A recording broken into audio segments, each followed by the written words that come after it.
of Waymaker. Today, we are diving into a profound discussion that explores the divine reality, the existence of God, the Christian worldview, and the rising debate of atheism.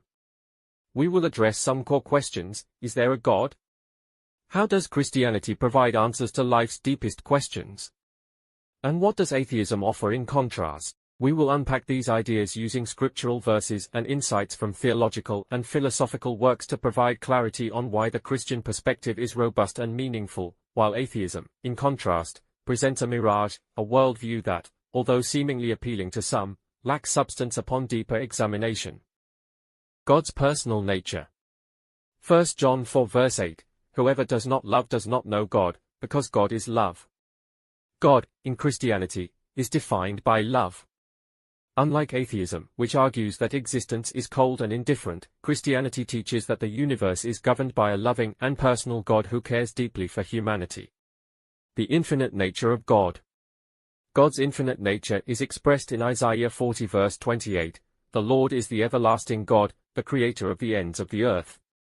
He will not grow tired or weary, and his understanding no one can fathom. The vastness and complexity of the universe reflect an infinite creator whose existence transcends time and space.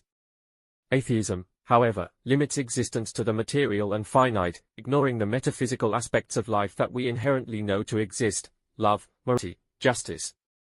3. The moral argument for God. Next crucial aspect of argument for God's existence. Argument suggests that if there is no God, there is no objective standard for morality.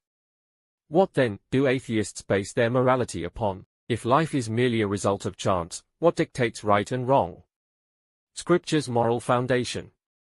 The Bible offers a clear moral code. Romans 2 verse 15 says that the law of God is written on our hearts, giving us an innate sense of right and wrong.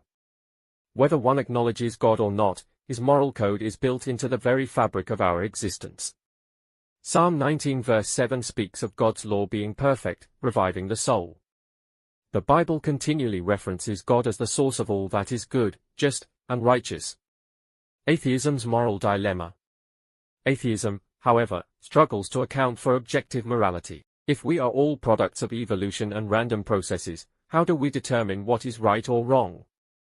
Without God, morality becomes relative, leading to a world where truth and ethics are subjective, dependent upon culture or personal preference.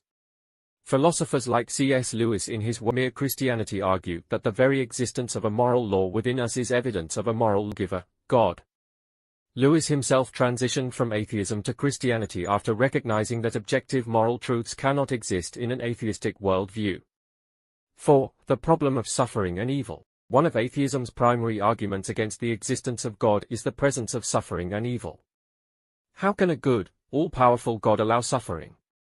This question is valid and difficult, but Christianity offers a profound response, unlike atheism, which ultimately offers no hope or resolution. The Christian response. The Bible doesn't shy away from addressing suffering. Romans 8 verse 28 says, And we know that in all things God works for the good of those who love him, who have been called according to his purpose. God doesn't cause suffering but allows it for a greater good, and this verse emphasizes that he can work through it for our benefit. Suffering, from the Christian perspective, is not meaningless. It can serve a purpose, for growth, for character, for deepening our dependence on God. 2 Corinthians 4 verse 17 reminds us, For our light and momentary troubles are achieving for us an eternal glory that far outweighs them all. Atheism's empty explanation. Atheism, on the other hand, offers no hope in the face of suffering. If life is merely the result of chance and there is no God, then suffering is just a natural consequence of an indifferent universe. There is no ultimate justice, no comfort, and no purpose in pain. The historical evidence of Jesus.